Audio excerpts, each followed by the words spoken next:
तुर्की के बॉयकॉट के सवाल ने सियासत में मचाया बवाल। बॉयकॉट पर उठा सवाल तो माइक हटाते नजर आई कांग्रेस नेता। जयराम और पवन खेड़ा की इस हरकत पर बीजेपी ने जमकर घेरा।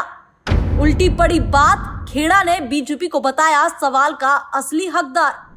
कांग्रेस नेता जयराम रमेश और पवन खेड़ा एक प्रेस कॉन्फ्रेंस के लिए आए। इसी दौरान एक सवाल पर वो कुछ भी बोलने से बचते नजर आए। जब उन्हें इस सवाल का कोई जवाब नहीं सूझा तो बस इतना कहकर पल्ला झाड़ लिया कि पार्टी जल्द ही इस सवाल का जवाब देगी। पूरा घटनाक्रम तब सामने आया जब पाकिस्तान का समर्थन करने वाले तुर्की और अजरबैजान के बहिष्कार को लेकर सवाल किया गया। सवाल सुनकर दोनों नेता एक दूसरे को माइक पास करते दिखे। बीजेपी ने इस घटनाक्रम का वीडियो शेयर करते हुए कांग्रेस पर जमकर पलटवार कर दिया है। बीजेपी आईटी सेल के प्रमुख अमित मालवीय ने इस घटना का एक वीडियो शेयर किया और कांग्रेस पर जमकर निशाना साधा। उन्होंने कहा कि कांग्रेस भारतीयों की भावनाओं के साथ नहीं चल पा रही है। मालवीय ने यह भी कहा कि कांग्रेस राजनीतिक रूप से खत्म होने और अलग थलग पड़ने के लायक है। दरअसल कांग्रेस की प्रेस कॉन्फ्रेंस में जब उनसे तुर्की और अजरबैजान के बहिष्कार पर सवाल किया गया तो जयराम रमेश और पवन खेड़ा ने जवाब देने से बचने की कोशिश की।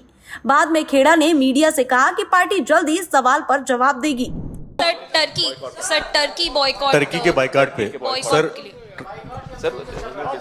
क्या कांग्रेस पार्टी का समर्थन करते हैं ये क्षेत्र में? इस पर भी हम शीघ्र आपसे जरूर मुखातिब। सर भारतीय जनता पार्टी ने इस मुद्दे को लपक लिया। अमित मालवीय ने एक्स पर लिखा कि देश पाकिस्तान को तुर्की और अजरबैजान के समर्थन से गुस्से में है। इन देशों के साथ व्यापार और पर्यटन के बहिष्कार की मांग बढ़ रही है और आम नागरिक एकजुटता दिखा रहे हैं, लेकिन कांग्रेस पार्टी खुद को भारतीय लोगों की भावनाओं के साथ नहीं जोड़ पा रही। इसमें कोई आश्चर्य नहीं कि ये जनता से इतनी दूर है कि अपने राजनीतिक अंत और पूरी तरह से अलग थलग पड़ने के लायक है। हालांकि बाद में जयराम रमेश और पवन खेड़ा ने बीजेपी पर पलटवार भी किया और कहा कि प्रधानमंत्री नरेंद्र मोदी और विदेश मंत्री एस जयशंकर को तुर्की और अजरबैजान पर सरकार का रुख स्पष्ट करना चाहिए, ना कि विपक्ष को।